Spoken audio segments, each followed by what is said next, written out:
The tragic tale of Kendall, a star's hidden battle. This is Susie. She can say how do you do. Say how do you do, Susie. Kendall's husband kept her fatal diagnosis a secret from her. But in the end, he discovered she might have been keeping an even bigger secret all along.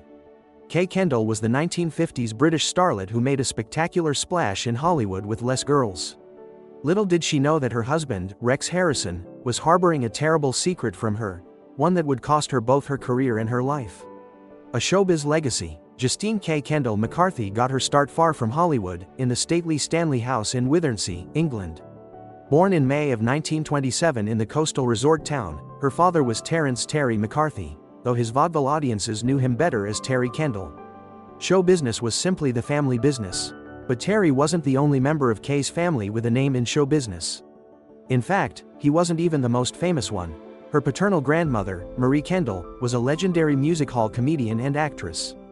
With 50 years of stage experience under her belt, Marie gave her granddaughter quite a legacy to live up to. Growing up, despite her family's strong show business background, Kay's childhood was filled with instability. She bounced around from school to school, finally ending up at the Lydia Kayosh Dancing Academy in London. That appears to be where her talents finally came through. By the time she was 12, Kendall was already mature for her age. According to the best sources, she looked far older than her preteen years. All of that translated to her very first job as a chorus girl and a prestigious place as a student at the Rank Charm School, where she was primed for superstardom. The rise begins. By the time she was 19, under the tutelage of the Rank organization, Kendall had featured in multiple bit parts in British films. But she was no shrinking wallflower or relevant extra. She had distinguished herself, and the Rank organization thought it was time to give the budding starlet her first starring role. They decided to cast her in the highly anticipated film London Town. If the film was successful, then Rank agreed to sign Kendall to a 5-year contract that would have propelled her to the heights of British cinema. But that didn't happen. Rumor has it that the executives at the Rank organization weren't the only ones betting big on Kendall's London Town debut.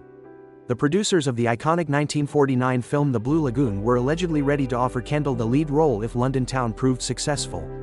He's a comedian? You don't say. The spectacular failure. When the film hit theaters, Kendall was overjoyed to see her name given prominent billing. But that excitement quickly faded to horror. The film's astronomical production budget made it virtually impossible for it to just break even. Far from launching Kendall into stardom, London Town sank her career. Critics variously described the film as tacky and tasteless, while 1946 audiences reacted to it with little more than a shrug. All of that translated to a historically ignominious film debut for Kendall. After the curtains closed on London Town, not only had the film failed to earn back its money, it lost a fortune and has since gone down as one of the most notorious flops in the history of British cinema. Kendall took the film's failure particularly hard. In anticipation of the film's release, she had gotten the star treatment, but after the film hit theaters, she could barely show her face in public. As she later recalled, there were no more bazaars to open, no more premieres, no more autographs. She was just about ready to forget about films altogether. The long road back. Despite her undeniable on-screen charisma, Kendall had never been a talented dancer, far less a great singer. So after the embarrassment of London Town, she swore off show business altogether. She wouldn't return to the big screen for another 4 years. And even then, she would have a lot to prove and a long way back to the top. With the stain of London Town still on her filmography, she had to take whatever roles she could get. That included smaller appearances in films such as Happy Go Lucky and Lady Godiva Rides Again. Slowly but surely, Kendall began making her way back to the top of the British film industry. She took on multiple roles as the beautiful armpiece of leading males, and not just on screen. A string of royal romances.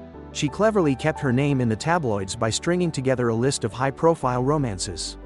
Sometime early in her career, Kendall was in a relationship with Hollywood royalty, or at least the child of Hollywood royalty. For years, she was dating the actor Sidney Chaplin, the son of the legendary Charlie Chaplin. Allegedly, Kendall had numerous romantic encounters with an unnamed Swedish prince. But why should she settle for a prince when she could have a would-be king? Various reports linked her romantically to none other than Prince Philip, Duke of Edinburgh. If the rumors were true, Kendall could have bagged any prince from England to Russia. But she also had a thing for something approaching the common man. She famously had an affair with James Sainsbury, heir to the grocery fortune. The breakthrough. After paying her dues, Kendall's acting career was getting back on track. She had a prominent role in the 1952 British drama It Started in Paradise. Even though her name didn't appear on the marquee, her standout performance landed her a contract with the Rank organization. It also landed her the opportunity of a lifetime.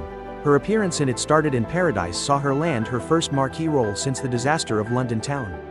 She starred alongside Dinah Sheridan and John Gregson in the 1953 British comedy Genevieve. The role permitted her to show off her unique talents, blending funny and flirty into an irresistible combination. Are you sure you don't want to dance more? Not if you don't mind. I'm afraid I'm not very good at it. No, you're not. Still, you're better than Ambrose. Her unique ability to blend comedy and coquettishness placed her in the rare company of film pioneers such as Claudette Colbert. But not everyone loved her risque sense of humor. I had no right to interfere. In reviewing Genevieve, the Catholic Times used words like unsavory and smut to describe Kendall's performance. Genevieve was a hit with audiences and reignited Kendall's career. Moviegoers couldn't get enough of her self-deprecating sense of humor as she often threw aside ladylike behavior for pratfalls and physical comedy. Her charms might have worked too well on some people. Dark clouds behind the scenes. Have to be purely a business arrangement. Kendall owed much of her renewed success to Genevieve director Henry Cornelius, but she wasn't exactly his biggest fan. Allegedly, Cornelius was so predatory on the set of the film that she had to wear a whistle around her neck in the off chance that she was ever alone with him. Good men were hard to come by, and so were good roles. Despite her breakout success with Genevieve, she still wasn't able to make it out of the British film industry into Hollywood. As she was still under contract with the Rank organization, she was stuck making whichever B films the studio decided to crank out. She followed Genevieve with another role in a ponderous drama called The Square Ring. While she wasn't able to show off her comedic chops, the real problem wasn't with the script, it was with the wardrobe. Kendall complained that costuming put her in a wig that made her look like Danny Kaye in drag. Following the awkward drama, she managed to find herself back in a comedy. This time she had a marquee role in 1954's Doctor in the House, just one installment in a successful comedy series. But she was still under the thumb of the Rank organization. The Dangerous Affair. With her career finally back on track, Kendall was more cautious about the roles she accepted. Even though she was under contract, she regularly refused roles that she believed had the potential to set her back again. In 1955, she landed another starring role in a hit film, The Constant Husband. Behind the scenes, she struck up an affair with her co-star, Rex Harrison. There was just one problem. In 1955, Kendall was still one of film's most eligible bachelorettes. But her new beau, Harrison, was no bachelor. Even as their affair heated up, Harrison remained married to the actress Lily Palmer. The curious love triangle would prove to be fateful for Kendall. Hollywood Dreams. She followed up her appearance in The Constant Husband with her Hollywood debut, starring alongside the likes of Gene Kelly and Mitzi Gaynor. She had a lead role in George Cukor's 1957 musical comedy Les Girls. The big-budget flick played right into Kendall's strengths. It was a Hollywood debut unlike any other. Cukor's Les Girls was only the second big-budget film that Kendall starred in, and sadly, her losing streak with big-budget productions kept going. Despite being a hit with audiences and critics alike, Les Girls failed to break even at the box office. But that didn't stop people from singing Kendall's praises. British audiences had already fallen in love with her unique, funny, and flirty shtick. But when American audiences finally saw her on the big screen for the first time, they were dazzled. Even alongside the likes of Gene Kelly, Kendall's performance was all audiences could talk about. Even if Les Girls failed to break even at the box office, it was a massive success for Kendall. She snagged the Golden Globe Award for Best Actress in a Musical or Comedy in 1958. The Secret Diagnosis. Around the time of Les Girls, Kendall appears to have shifted her focus from the big screen to her beau, Rex Harrison. After years of carrying on their affair, Harrison had all but left his wife for Kendall. However, she wanted to make it official. By the late 1950s, their affair was an open secret, mostly because of Kendall's rather public displays. Allegedly, whenever the topic of marriage came up, she would become irate, even in public. The affair might have fizzled out as quickly as it started had it not been for a fateful doctor's appointment. In early 1957, Kendall's doctor called Harrison and asked him to come in for a conversation. The unusual request led to one of Hollywood's most dramatic and unexpected plot twists. Kendall had long suffered from what she believed to be anemia. However, after one of her regular blood tests, her doctor found something most irregular. When her doctor called Harrison into his office, that was the news that he gave him. Kendall had leukemia and not long to live. Harrison was stunned at the news and even more stunned that the doctor chose to tell him first. The doctor asked if Kendall had a family.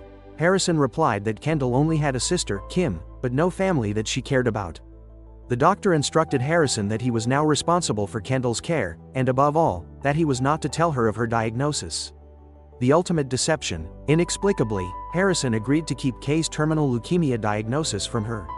Shortly after learning the news, Harrison divorced Palmer and married Kendall. But lurking under his wedding vows was the one big lie he wouldn't tell her. As her leukemia rapidly progressed, she began experiencing even more dizzy spells. Harrison, channeling all of his acting prowess into deceiving his wife, continued to tell her that it was all the result of her anemia. Even as she underwent blood transfusions, Harrison kept the lie to himself, or at least mostly to himself. To help calm his nerves, he confided in Dirk Bogarde, Kendall's best friend. Bogarde and Kendall had met on the set of one of her first successful films in 1954 and had been close ever since. Bogarde, however, began to make a stunning realization. Did she know? Kendall had always put a brave face on her illness and never seemed to believe it was dire. But Bogarde also knew what a good actress she was. He soon became convinced that Harrison wasn't the only one keeping a secret. He believed that Kendall was well aware of her true medical condition. He thought that maybe she was in denial, unable to face the truth. Or perhaps Kendall was keeping her diagnosis secret from Harrison to spare his feelings. The final curtain. In late 1959, at just 32 years of age, Kendall drew her final breath. Shortly after her death, her final film, Once More with Feeling, hit theaters. She dazzled audiences for the last time from beyond the grave. Sadly, her fans were left wondering what might have been. Kendall's star was just rising again before her terminal illness snuffed out her light once and for all. However, her legacy as the elegant eccentric lives on in cinema. I seem to remember that on the 300. If you enjoyed this story, remember that Kay Kendall's life reminds us that behind every dazzling smile on the silver screen, there may be secrets, struggles, and sacrifices we'll never fully understand. Her talent deserved more time to shine, but her brief, brilliant career left an indelible mark on cinema history.